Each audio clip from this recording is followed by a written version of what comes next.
നമസ്കാരം. ഏവർക്കും എല്ലാ ദിവസങ്ങളിലും വൈകുന്നേരമുള്ള പോസ്റ്റ് മാർക്കറ്റ് റിപ്പോർട്ടിലേക്ക് സ്വാഗതം.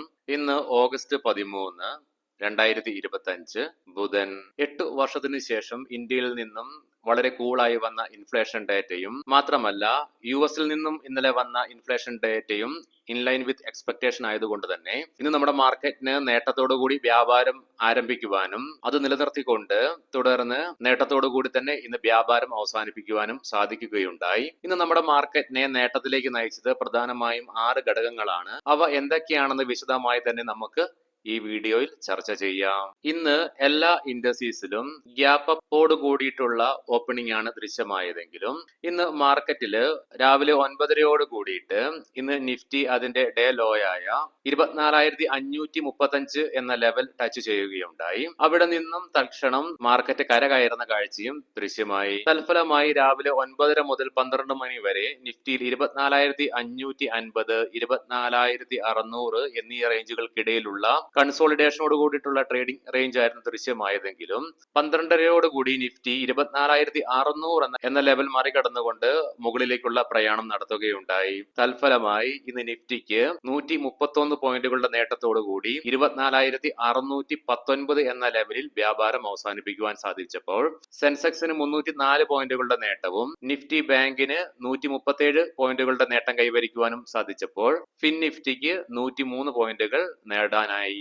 ഇന്ന് NSEയിൽ 1,560 കമ്പനികൾ നേട്ടത്തോടുകൂടി വ്യാപാരം അവസാനിപ്പിച്ചപ്പോൾ 1,149 കമ്പനികൾ നഷ്ടത്തോടുകൂടി വ്യാപാരം അവസാനിപ്പിക്കുക ഉണ്ടായി. Apollo hospitals, Hindalco industries, Hero MotoCorp, doctor Reddy's lab, Cipla തുടങ്ങിയ സ്റ്റോക്കുകൾ ഇന്ന് നിഫ്റ്റിയിൽ നേട്ടം കൈവരിച്ചപ്പോൾ IndusInd bank, Adani enterprises, Adani ports, Axis bank, ITC തുടങ്ങിയ സ്റ്റോക്കുകൾ ഇന്ന് നിഫ്റ്റിയിൽ നഷ്ടം നേരിടുകയുണ്ടായി. ഇന്ന് സെക്ടർ വൈസ് നോക്കുമ്പോൾ എല്ലാ മേഖലകളും നേട്ടത്തോടുകൂടി വ്യാപാരം അവസാനിപ്പിക്കുന്ന കാഴ്ചയും ദൃശ്യമായി. തത്സമയം ഓട്ടോ, മെറ്റൽ, ഫാർമ തുടങ്ങിയ സെക്ടറുകളിൽ 1% നേട്ടം ഇന്ന് കൈവരിക്കുന്ന കാഴ്ചയും തൽഫലമായി കാണാൻ സാധിച്ചു. ഇന്ന് ബോർഡർ മാർക്കറ്റ്സുകളും തരക്കേടില്ലാത്ത പ്രകടനം കാഴ്ചവെക്കുകയുണ്ടായി. BSE മിഡ് ക്യാപ്പിനും സ്മോൾ ക്യാപ്പിനും ഇന്ന് 0.5% നേട്ടം കൈവരിക്കാനുമായി.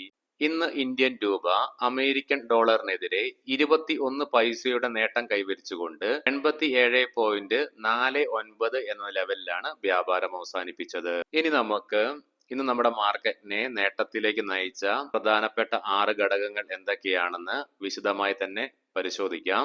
ഒന്നാമതായി തന്നെ റീറ്റെയിൽ ഇൻഫ്ലേഷനിൽ ഉണ്ടായ ഇടിവ് തന്നെയാണ്. 8 വർഷത്തിനു ശേഷം 2017 ജൂണിന് ശേഷം ആദ്യമായിട്ടാണ് റീറ്റെയിൽ ഇൻഫ്ലേഷൻ ഇടിഞ്ഞുകൊണ്ട് 1.55 എന്ന ലെവലിൽ എത്തിച്ചേരുകയുണ്ടായത്. തൽഫലമായി ജനുവരി 2019 ശേഷം ഇന്ത്യയുടെ റീറ്റെയിൽ ഇൻഫ്ലേഷൻ റേറ്റ് റിസർവ് ബാങ്കിന്റെ കംഫർട്ട് സോണിലേക്കും എത്തിച്ചേരുകയുണ്ടായി. പോസിറ്റീവായിട്ടുള്ള ഗ്ലോബൽ ക്യൂസ് തന്നെയാണ് രണ്ടാമതായി ഇന്ന് നമ്മുടെ മാർക്കറ്റിനെ നേട്ടത്തിലേക്ക് നയിച്ച മറ്റൊരു ഘടകം. ഇന്നലെ US നിന്നും വന്ന ഇൻഫ്ലേഷൻ ഡേറ്റകൾ എക്സ്പെക്ടേഷൻ ഇൻലൈൻ ആയതുകൊണ്ട് തന്നെ ഇന്നലെ US മാർക്കറ്റില് S&P 500ഉം നാസ്ഡാക്ക് ഒക്കെ പുതിയ റെക്കോർഡ് ഓൾ ടൈം ഹൈകൾ ക്രിയേറ്റ് ചെയ്ത് മാർക്കറ്റ് 1% നേട്ടത്തോടുകൂടി വ്യാപാരം അവസാനിപ്പിക്കുന്ന കാഴ്ച ദൃശ്യമായി. മാത്രമല്ല ഇന്ന് ഏഷ്യൻ മാർക്കറ്റ്സിലേക്ക് വരുമ്പോൾ ലീഡിംഗ് ആയ എല്ലാ ഇൻഡസ്ട്രീസും പ്രത്യേകമായി സൗത്ത് കൊറിയ, ജപ്പാൻ, ഹോങ്കോങ് മാർക്കറ്റുകൾ തുടങ്ങി സകല ലീഡിംഗ് ആയ ഏഷ്യൻ മാർക്കറ്റ്സിലും ഇന്ന് നേട്ടത്തോടു കൂടിയിട്ടാണ് ഇന്ന് വ്യാപാരം തുടരുന്നതും അവസാനിപ്പിച്ചതും. മാത്രമല്ല ഇന്ന് 3 യൂറോപ്യൻ മാർക്കറ്റ്സുകളും നേട്ടത്തോടു കൂടി തന്നെയാണ് വ്യാപാരം തുടരുന്നതും. അതുകൊണ്ട് തന്നെ US, യൂറോപ്യൻ, ഏഷ്യൻ മാർക്കറ്റ്സിലുണ്ടായ ഉണർവും ഇന്ന് നമ്മുടെ മാർക്കറ്റിനെ നേട്ടത്തിലേക്ക് നയിച്ച പ്രധാന ഘടകമായി മാറി. ഓഗസ്റ്റ് 15 അലാസ്കയില് ട്രംപ് പുടിൻ ഔദ്യോഗിക കൂടിക്കാഴ്ച തന്നെയാണ് മൂന്നാമതായി ഇന്ന് നമ്മുടെ മാർക്കറ്റിന്റെ നേട്ടത്തിലേക്ക് നയിച്ച മറ്റൊരു ഘടകം. കാരണം അനിശ്ചിതത്വം നിലനിൽക്കുന്നുണ്ടെങ്കിൽ കൂടിയിട്ടും ഇരുവരുടെയും ഔദ്യോഗികമായ കൂടിക്കാഴ്ചയിൽ നിന്നും ഗ്ലോബൽ മാർക്കറ്റ് പ്രതീക്ഷിക്കുന്നത് പോസിറ്റീവായിട്ടുള്ള ട്രിഗർ തന്നെയാണ്. ഈ ഔദ്യോഗിക കൂടിക്കാഴ്ചയുടെ ഔട്ട്കമ്മിൽ ഉണ്ടാക്കാൻ പോകുന്ന പ്രതീക്ഷകളുടെ വളർച്ചയാണ് ഇന്ന് ഒരു പരിധിവരെ മാർക്കറ്റിന്റെ നേട്ടത്തിലേക്ക് നയിച്ച മറ്റൊരു പ്രധാനപ്പെട്ട കാരണം. നാലാമതായി ഫെഡ് ഇൻട്രസ്റ്റ് റേറ്റ് കട്ടിന്റെ പ്രതീക്ഷയിലുള്ള വർധനവാണ് ഇന്ന് ഗ്ലോബൽ മാർക്കറ്റിലും നമ്മുടെ മാർക്കറ്റിനെയും നേട്ടത്തിലേക്ക് നയിച്ച മറ്റൊരു പ്രധാനപ്പെട്ട ഘടകം. സെപ്റ്റംബറിൽ വരാൻ പോകുന്ന ഫെഡ് പോളിസിയിൽ ഇൻട്രസ്റ്റ് റേറ്റ് കട്ട് ചെയ്യുമെന്നുള്ള ഒരു പ്രതീക്ഷ മാർക്കറ്റിന് ഇന്നലത്തെ ഇൻഫ്ലേഷൻ ഡാറ്റയുടെ റിലീസിന്റെ ഭാഗമായിട്ട് വരികയുണ്ടായി. അതുകൊണ്ട് തന്നെ മാർക്കറ്റിലും നിക്ഷേപകരിലും അടുത്ത മാസത്തെ ഫെഡ് പോളിസിയിൽ ഇൻട്രസ്റ്റ് റേറ്റ് കട്ടിന്റെ പ്രതീക്ഷ വർദ്ധിച്ചതും ഇന്ന് മാർക്കറ്റിനെ നേട്ടത്തിലേക്ക് നയിച്ച മറ്റൊരു പ്രധാനപ്പെട്ട ഘടകമായി മാറി. അഞ്ചാമതായി ഇന്ന് ക്രൂഡ് ഓയിലിന്റെ വിലയിലുണ്ടായ ഇടിവ് തന്നെയാണ് ഗ്ലോബൽ മാർക്കറ്റുകളെയും നമ്മുടെ മാർക്കറ്റിനെയൊക്കെ നേട്ടത്തിലേക്ക് നയിച്ച മറ്റൊരു പ്രധാനപ്പെട്ട ഘടകം. ക്രൂഡ് ഓയിലിന്റെ വിലയിലുണ്ടാകുന്ന ഇടിവ് ഇൻഫ്ലേഷനുള്ള സാധ്യതകൾ കുറയ്ക്കുന്നത് കൊണ്ട് തന്നെ അത് മാർക്കറ്റിനെ സംബന്ധിച്ചിടത്തോളം പോസിറ്റീവ് തന്നെയാണ്. ആറാമതായി ഇന്ന് ഇന്ത്യൻ രൂപ അമേരിക്കൻ ഡോളറിനെതിരെ നടത്തിയ ശക്തമായ പ്രകടനമാണ് നമ്മുടെ മാർക്കറ്റിനെ നേട്ടത്തിലേക്ക് നയിച്ച ആറാമത്തെ പ്രധാനപ്പെട്ട ഘടകമായി മാറിയത്. അമേരിക്കൻ ഡോളറിനെതിരെ ഇന്ത്യൻ രൂപയുടെ മൂല്യത്തിലുണ്ടാകുന്ന വർധനവ് വിദേശ ധനകാര്യ സ്ഥാപനങ്ങളെ നമ്മുടെ മാർക്കറ്റിലേക്ക് ആകർഷിക്കുന്ന പ്രധാനപ്പെട്ട ഘടകങ്ങളിൽ ഒന്നായതുകൊണ്ട് തന്നെ ഇന്ന് ഇന്ത്യൻ രൂപയുടെ മൂല്യത്തിലുണ്ടായ വർധനവും നമ്മുടെ മാർക്കറ്റിന് പോസിറ്റീവായിട്ട് മാറുകയുണ്ടായി. തുടർച്ചയായി 6 ട്രേഡിംഗ് സെക്ഷനുകളുടെ നേട്ടത്തോടുകൂടി ഇന്ന് ചരിത്രത്തിൽ ആദ്യമായിട്ട് ജപ്പാൻ മാർക്കറ്റ് 43,000 എന്ന ലെവൽ ക്രോസ് ചെയ്യുകയുണ്ടായി. കഴിഞ്ഞ വർഷം ഈ സമയം നിക്ഷേപകരുടെ ഭാഗത്തു നിന്നും ഏഷ്യയിലെ ഏറ്റവും ഫേവേർഡ് ആയിട്ടുള്ള മാർക്കറ്റ് ആയിരുന്നു ഇന്ത്യൻ മാർക്കറ്റ്.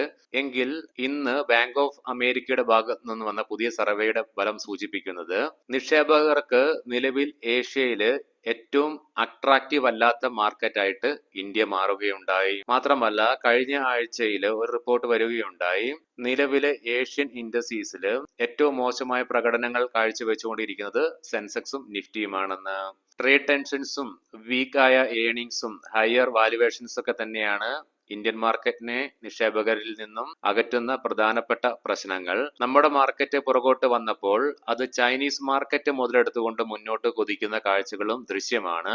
ഈ ആഴ്ചയിൽ നമ്മുടെ മാർക്കറ്റിൽ റാലി ദൃശ്യമാണെങ്കിലും ഒരു കാര്യം നമ്മുടെ മൈൻഡിൽ പ്രത്യേകം വെക്കേണ്ടതായിട്ടുണ്ട്.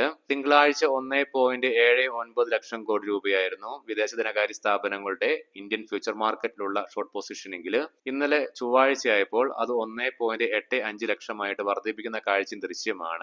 ഇനി നമുക്ക് ഗ്ലോബൽ മാർക്കറ്റുകൾ പരിശോധിക്കാം. നിലവിൽ ഡോ ജോൺസ് ഫ്യൂച്ചർ 150 പോയിന്റുകളുടെ നേട്ടത്തോടുകൂടി വ്യാപാരം തുടരുന്നു.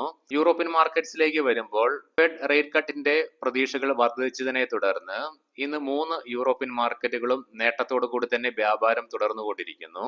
ഏഷ്യൻ മാർക്കറ്റ്സിലേക്ക് വരുമ്പോൾ മുൻപ് പറഞ്ഞതുപോലെ ലീഡിംഗ് ആയ എല്ലാ ഏഷ്യൻ മാർക്കറ്റ്സുകളും ഇന്ന് നേട്ടത്തോടു കൂടിയിട്ടാണ് വ്യാപാരം തുടരുന്നതും അവസാനിപ്പിച്ചിരിക്കുന്നതും. ഇതൊക്കെ അത്യപൂർവമായ കാഴ്ചകളാണ്. US മാർക്കറ്റും യൂറോപ്യൻ മാർക്കറ്റും ഏഷ്യൻ മാർക്കറ്റ്സ് ഒക്കെ എല്ലാം ഒരേ ദിനത്തില് നേട്ടത്തോടു കൂടി വ്യാപാരം തുടരുന്നതും അവസാനിപ്പിച്ചതൊക്കെ. കൊമോഡിറ്റിയിലേക്ക് വരുമ്പോൾ ബ്രന്റ് ക്രൂഡിലും ക്രൂഡ് ഓയിലിലൊക്കെ ഇടിവ് ദൃശ്യമാണ്. തത്സമയം ഗോൾഡിൽ 0.5% ഉയർച്ചയും കാണുവാനായിട്ട് സാധിക്കുന്നുണ്ട്.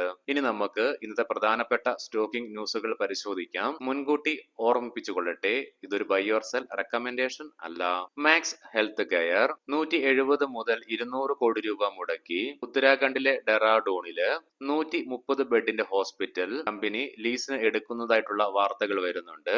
ആന്റണി വേസ്റ്റ് മാനേജ്മെന്റ് 2 കോൺട്രാക്റ്റുകളിൽ നിന്നായി 3200 കോടി രൂപയുടെ ഓർഡർ മൊത്തത്തിൽ ലഭിച്ചു എന്നുള്ള വാർത്തകൾ.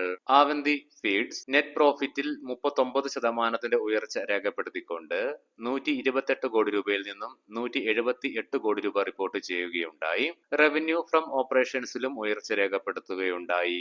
ഗോദ്രേജ് ഇൻഡസ്ട്രീസ് നെറ്റ് പ്രോഫിറ്റിൽ 8% ഉയർച്ച രേഖപ്പെടുത്തിക്കൊണ്ട് 322.5 കോടി രൂപയിൽ നിന്നും 349 കോടി രൂപയായി ഉയർന്നു. സമവർദ്ധന മദേഴ്സൺ നെറ്റ് പ്രോഫിറ്റിൽ 48% ഇടിവാണ് രേഖപ്പെടുത്തുകയുണ്ടായത്. 994 കോടി രൂപയിൽ നിന്നും 512 കോടി രൂപയായി ചുരുങ്ങി. തത്സമയം റവന്യൂ ഫ്രം ഓപ്പറേഷൻസിൽ ഉയർച്ച രേഖപ്പെടുത്തുകയുണ്ടായി. ദേവയാനി ഇന്റർനാഷണൽ ഇന്ത്യയിലെ KFCയുടെയും പിസ്സ ഹട്ടിന്റെയും സ്റ്റാർബക്സിന്റെ ഒക്കെ പ്രൊമോട്ടേഴ്സ് ആണ്. നെറ്റ് പ്രോഫിറ്റിൽ 88% ഇടിവ് രേഖപ്പെടുത്തുകയുണ്ടായി. 30.11 കോടി രൂപയിൽ നിന്നും 3.69 കോടി രൂപയായി ചുരുങ്ങി. തത്സമയം റവന്യൂ ഫ്രം ഓപ്പറേഷൻസിൽ ഉയർച്ച രേഖപ്പെടുത്തി. Aditya Birla lifestyle net പ്രോഫിറ്റിൽ 5% ഉയർച്ച രേഖപ്പെടുത്തിക്കൊണ്ട് 23 കോടി രൂപയിൽ നിന്നും 24 കോടി രൂപയായി ഉയർന്നു. തത്സമയം റവന്യൂവിലും 3% വർധനവ് രേഖപ്പെടുത്തുകയുണ്ടായി. ഏവർക്കും ശുഭരാത്രി നേരുന്നു. നാളെ രാവിലെ പ്രീ മാർക്കറ്റ് റിപ്പോർട്ടുമായിട്ട് കണ്ടുമുട്ടാം. നന്ദി, നമസ്കാരം.